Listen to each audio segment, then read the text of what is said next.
Filho do Homem. Tá? Vamos ver aqui, ó. Apocalipse 1 vai dizer o seguinte, ó. E no meio dos 7 castiçais, um semelhante ao Filho do Homem, vestido até os pés com uma roupa comprida e cingido pelos peitos com um cinto de ouro. E sua cabeça e cabelos eram brancos como lã branca, como a neve, e seus olhos como chama de fogo. Isso aqui a gente encontra, acho que se não me engano é aqui Ezequiel, tá? Falando sobre a cabeça de lã branca.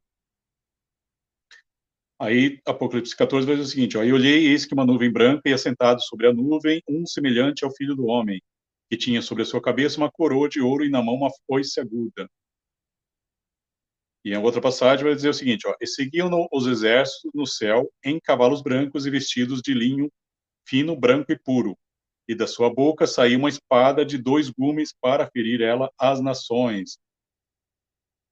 Por que uma espada de 2 gumes, gente? Então veja que o Filho do Homem aqui, ele está sobre as nuvens e tem um exército. E ele traz na boca dele uma espada de 2 gumes.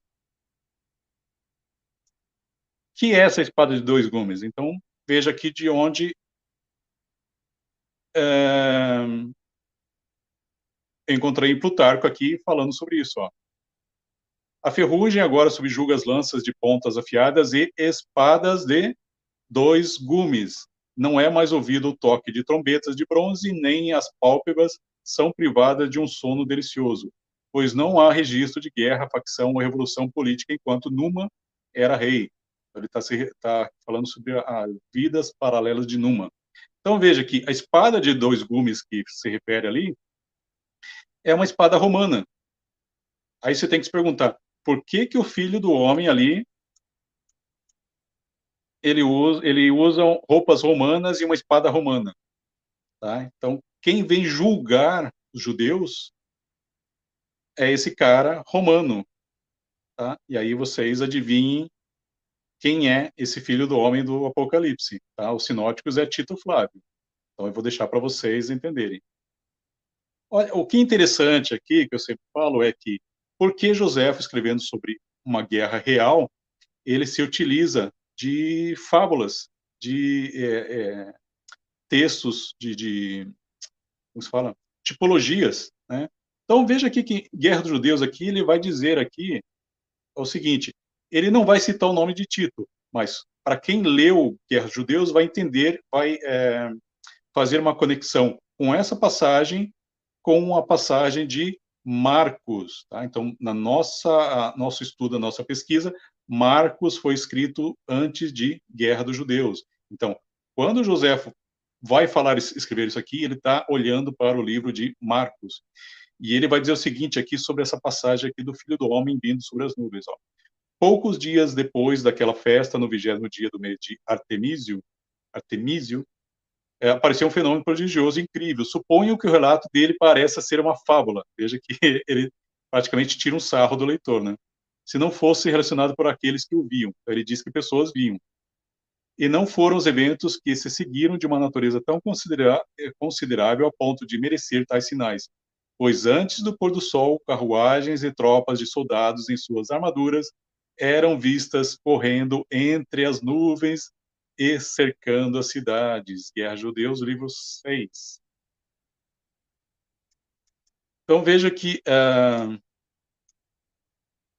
vocês têm que pensar nisso. Ó. Joséfo, por que ele está se utilizando disso? É óbvio que ele está se referindo a uma fábula, mas de onde ele tirou isso? Por que ele está colocando? Ele não diz ali, ó, Tito está vindo sobre as nuvens. Ele não precisa dizer que é Tito, porque todo mundo que está lendo o livro Guerra Judeu sabe que é Tito que está vindo com o seu exército. Então, quando ele diz que as pessoas viram o exército no céu sobre as nuvens, aí você tem que perguntar por que ele está se utilizando de uma ficção ou de uma tipologia e de onde ele está tirando isso. Tá? Então veja que você tem o Filho do Homem vindo sobre as nuvens nos Evangelhos sinóticos, você tem o Filho do Homem vindo no Apocalipse, vindo sobre as nuvens com seu exército, e você vai ter no livro Guerra dos Judeus Tito Flávio vindo sobre as nuvens com seu exército de anjos. Então veja novamente aí mais uma conexão incrível que a gente tem aqui entre os Flavianos e Apocalipse, tá, pessoal? Então veja que, como falei para vocês, se vocês entenderem isso aqui, se vocês conseguirem pegar, entender o contexto, tudo vai ficando fácil. Então, para saber quem é a Babilônia, quem é a prostituta, quem são os 144 mil, quem é a 66, quem é isso, então vocês conseguem entender, a partir do momento que fica claro para vocês que está falando sobre a guerra dos judeus, que fala da guerra sobre Roma e contra Israel, que é Tito Flávio, é o filho do homem sobre as nuvens. Então, a partir do momento que vocês conseguem ter isso na mente de vocês, o resto vai ficando mais fácil de entender e até aceitar, tá?